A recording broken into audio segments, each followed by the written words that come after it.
ઓય ઉભો રે, શું કરે છે તું? આ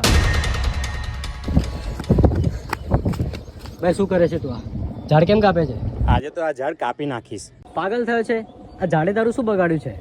એ બધું પછી, આજે તું મને આ ઝાડ કાપવા દે. પ્રવીણ, તને એક વાત ખબર છે? આ ઝાડના છાયા નીચે કેટલા લોકો આરામ કરે છે? મને એનાથી કઈ ફરક નથી પડતો. આજે તું એક ઝાડ કાપીશ, કાલે કોઈ કઈ બીજું કાપી નાખશે, તો આ લોકોને છાંયો ક્યાંથી મળશે? બધા લોકો ક્યાં બેસશે? તને એટલી વાત ખબર છે? લોકો ક્યારે ઝાડની કિંમત સમજતા નથી. શું થયું ભાઈ? હું ખરેખર આ ઝાડ કાપવા નતો આવ્યો.